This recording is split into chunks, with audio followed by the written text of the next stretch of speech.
Bom dia, irmãos. A paz do Senhor. Hoje é um domingo maravilhoso. Estamos aqui mais um dia, mais uma vez, para honrar o nome do Senhor e para trazer uma palavra para os irmãos que Deus tocou no meu coração.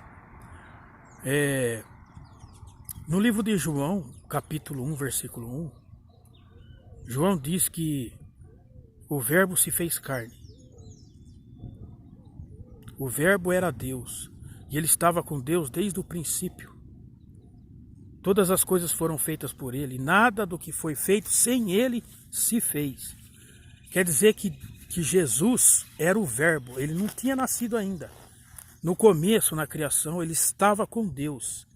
Ele era Deus. Então, é o Pai, o Filho e o Espírito Santo. A Divina Trindade existiu desde o princípio da criação. Antes de Adão, Jesus já existia, mas existia em espírito. Ele era um verbo, ele era a palavra. Aí quando ele nasceu, ele veio em carne e osso. Veio para salvar essa humanidade pecadora. Que é o plano de Deus, é a salvação da humanidade. Porque quando Deus criou o homem, soprou na narina de Adão a alma vivente, que está em Gênesis 2, versículo 7.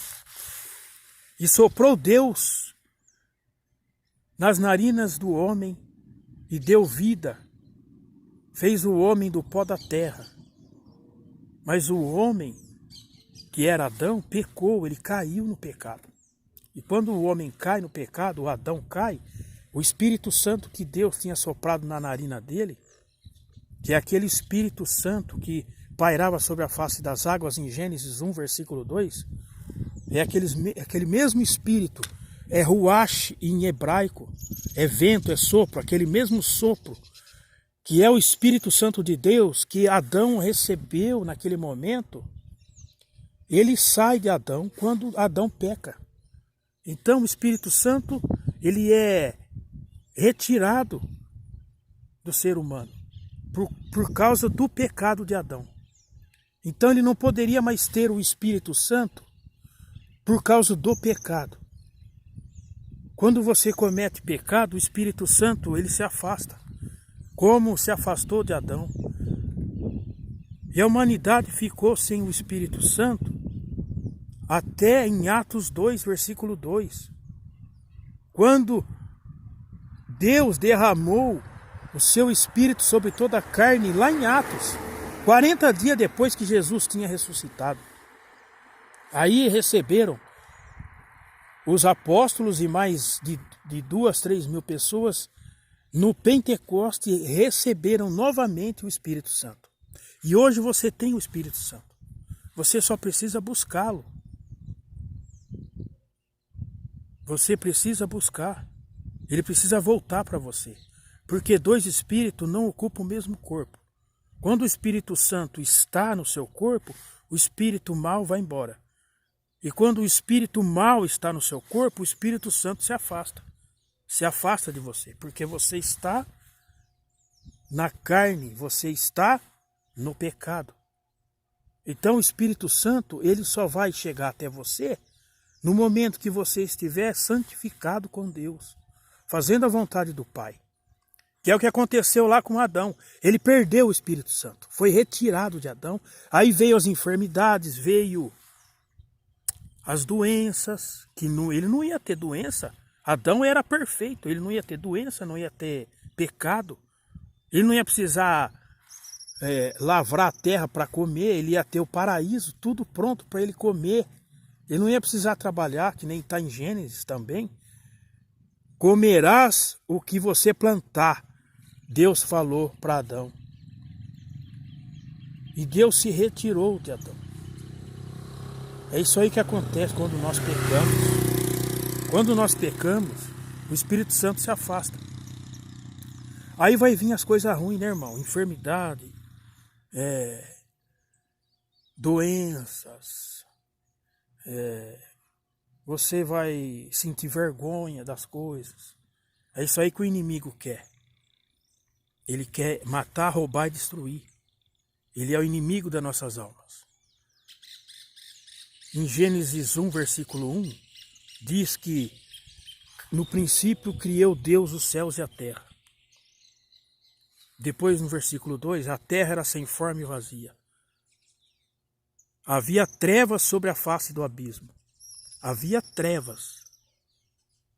Aí no outro versículo, versículo 3, diz que mas o Espírito de Deus pairava sobre a face das águas. Quer dizer que havia trevas no abismo, mas o Espírito de Deus pairava. Quer dizer que o Espírito de Deus, ele sobressai sobre as trevas. Ele acaba com as trevas. Lá em Gênesis 1, no princípio de tudo, Deus já diz. E Jesus já estava com ele. Naquele momento, Jesus estava em espírito, porque ele não tinha se transformado em carne, osso, alma vivente e ser humano, que andou 33 anos aqui na terra.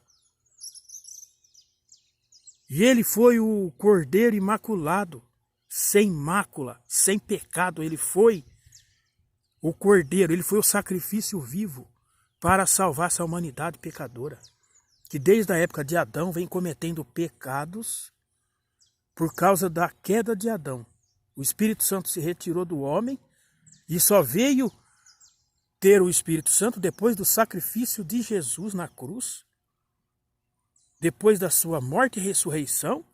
40 dias depois, no Pentecoste, o Espírito Santo veio sobre toda a carne. E nós podemos ter o Espírito Santo hoje. Se não fosse o sacrifício de Jesus, nós não teríamos o Espírito Santo. Os irmãos estão entendendo o que eu estou falando? Em nome de Jesus, né, irmão? E eu quero dizer para você que não importa o que esteja acontecendo na sua vida, o Espírito Santo de Deus, ele paira sobre a sua vida. Pode ter trevas, pode ter conflitos, pode ter batalhas nesta sua caminhada aqui na terra, mas o Espírito Santo de Deus está com você. Porque Joel, profeta Joel, no capítulo 2, versículo 28 e 29, ele diz, ele profetiza que naqueles dias eu derramarei o meu Espírito sobre toda a carne. O profeta Joel, há 950 anos antes de Jesus nascer, profetizou o que aconteceu 40 dias depois que Jesus ressuscitou, que é a festa do Pentecostes. A descida do Espírito Santo sobre toda a carne. Os homens e mulheres começaram a falar em línguas estranhas. Eram línguas como de fogo. É a festa do Pentecostes. É a segunda maior festa do povo judeu. A primeira é a Páscoa, que é a saída do Egito. A saída do povo do Egito da escravidão é a Páscoa. Comemorado a Páscoa. É a saída do povo do Egito. É o Êxodo. É o segundo livro da Bíblia, é o Êxodo. Êxodo significa saída. É a maior festa do povo judeu, é a Páscoa. A segunda é o Pentecostes. Então, irmãos, é isso daí que Deus deixou para falar para vocês hoje, nesse domingo. E não se preocupe com nada, porque entrega a sua vida para Jesus, que Ele é o seu Salvador. Não existe outro caminho. Em João 14, versículo 6, Jesus fala, eu sou o caminho, a verdade e a vida. Ninguém vai ao Pai senão por mim. Então não adianta você procurar outros caminhos, que o único caminho, é Jesus. Para você chegar até o Pai, até o Criador de tudo. E Jesus é o Pai. Ele andou aqui na Terra 33 anos para ensinar essa humanidade como que deve se portar e como que nós devemos fazer com nossas vidas nesta caminhada. Ele é o exemplo vivo. Além de ele vir para nos salvar, ainda ele é exemplo vivo. Tudo que Jesus fez, ele é exemplo. Então, irmãos, nós devemos seguir o caminho de Jesus. Ele diz, eu sou o caminho, a verdade e a vida. Ninguém vai ao Pai senão por mim. Ninguém. Você não vai se encontrar com Deus se não for através de Jesus Cristo. Você pode procurar o que você quiser, pode ir aonde você quiser. Você não vai ter o reino de Deus se não for através do sacrifício vivo, através de Jesus Cristo, que deu a sua vida por nós, morreu para salvar os nossos pecados. Amém, irmãos? Muito obrigado pela atenção. Tenham um ótimo domingo, abençoado. Que Deus ilumine a sua vida e que o Espírito Santo de Deus paira sobre a sua vida e sobre a sua família. Porque nós precisamos, irmãos, do Espírito Santo de Deus, que venha nos iluminar nesta caminhada, para que nós consigamos atingir o alvo, que é a nossa salvação. Amém? Glória a Deus.